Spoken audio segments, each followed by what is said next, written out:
ہے آقا قبیلے کا سردار ہونے کی وجہ سے جتنی بیٹیاں پیدا ہوئی سب میرے ہاتھ میں لا کے دی گئی اور میں نے اپنے ہاتھوں سے ان بچیوں کو زندہ دفن کیا. قبیلے کی 500 بچیاں اپنے ہاتھوں سے اکیلے دفن کیا ہے کیونکہ سردار تھا. بچیوں کو دفن کرنا نیک کام سمجھا جاتا تھا تو نیک کام یہ میرے ہاتھ سے کروایا جاتا تھا معاذ اللہ. حالانکہ وہ نیکی نہ تھی. اللہ اکبر, بڑا جرم تھا وہ اور بہت بڑا جرم تھا.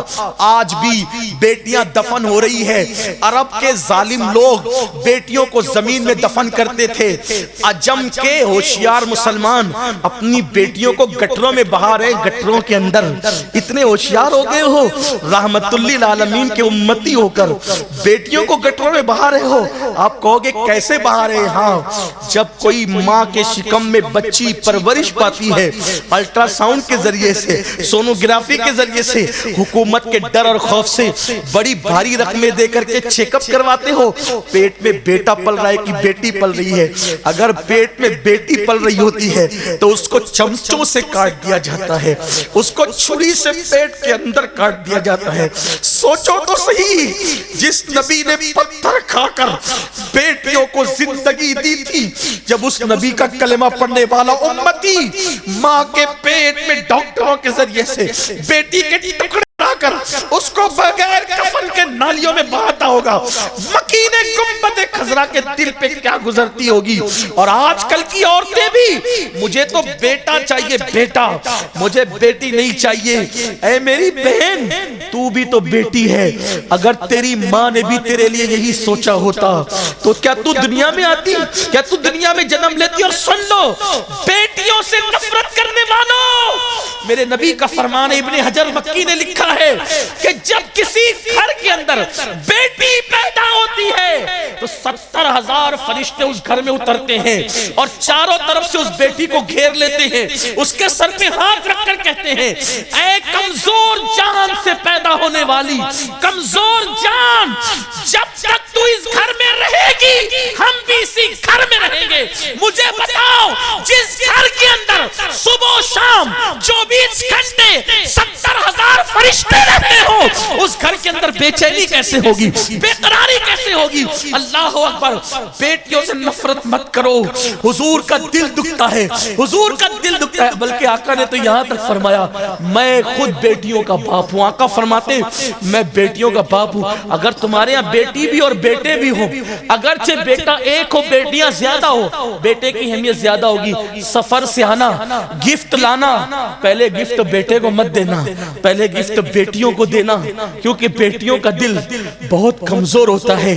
آقا فرماتے پہلے بیٹوں کو دو گے نا تو بیٹی کا دل دکھے گا. اور میرے نبی نے فرمایا جس نے بیٹی کا دل دکھایا اس نے مجھ محمد کا دل دکھایا. بیٹی کا دل دکھانا نبی کا دل دکھانے کے برابر ہے. بیٹی بہت قیمتی ہے. انہیں پیٹ سے کاٹ کر کے مت بہاؤ گٹروں میں, ورنہ اللہ کا ایسا عذاب آئے گا کہ دنیا کی کوئی طاقت تمہیں اللہ کے عذاب سے بچا نہیں سکے گی. بیٹیوں کو کاٹ کر کے کچروں میں پھینکنے والوں, اور اب تو زندہ بیٹیاں بھی پھینکی جا رہی ہے, اب تو زندہ بیٹیاں بھی کچروں کی کنڈیوں پہ مل رہی ہے. بیٹی بہت اہم ہے, یاد رکھنا, یاد رکھنا. ہو سکتا ہے کبھی ایسا ہو کہ بیٹوں پہ جو تم غرور کر رہے ہو وہ بیٹے تمہیں کام نہ آئے, یہ بیٹیاں بڑھاپے میں تمہارا سہارا بن سکے. کیا کورونا نے نہیں بتایا کوئی اپنا نہیں ہے؟ کورونا کی وبا پتہ نہیں کیا ہے, میں کوئی اس پہ تبصرہ نہیں کروں گا, لیکن بتایا کوئی اپنا. میرے ایک مبلغ ساتھی سنی دعوت اسلامی کے مبلغ ایک مریض کو لاک ڈاؤن میں غسل دینے گئے. کچھ لوگوں نے عام کر دیا کہ اس کو کورونا ہو گیا, الگ اس کو لیکن کورونا نہیں تھا. وہ غسل دینے کے لیے گئے, کٹ پہنی تھی, پنجے پہنتے, سب پہنے تھے. غسل کے لیے مردے کو لٹایا. اس کے بیٹے سے کہا, کئی بیٹے تھے سب ہاتھ باندھ کے کھڑے, بیٹے سے کہا بھیا ذرا تم پانی ڈال دو نا, میں اکیلا ہوں. تو اس نے کہا کہ مولانا میرے 4-5 بچے ہیں نا, ذرا سا رحم. اپنے باپ کے وجود پر بیٹے نے پانی نہیں ڈالا. یہ ہے, میں یہ نہیں کہتا بیٹوں سے پیار مت کرو, ہر بچے سے پیار کرو, لیکن جو ہم نے بیٹیوں کو کچلنا شروع کیا ہے نا, بہت بڑا جرم. کوئی اپنا نہیں ہے.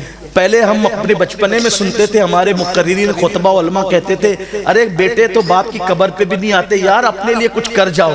لیکن اب میں کہتا ہوں کہ قبر پہ آنا دور کی بات ہے مولانا صاحب, اب تو جیتے جی باپ کے نہیں ہو رہے ہیں لوگ.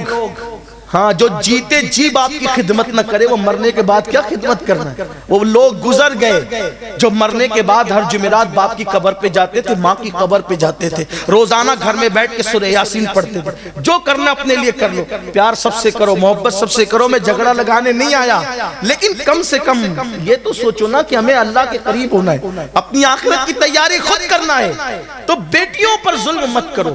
بیٹیاں اللہ کی نعمت ہیں, لیکن بیٹیوں کی صحیح تربیت کرو. تو میں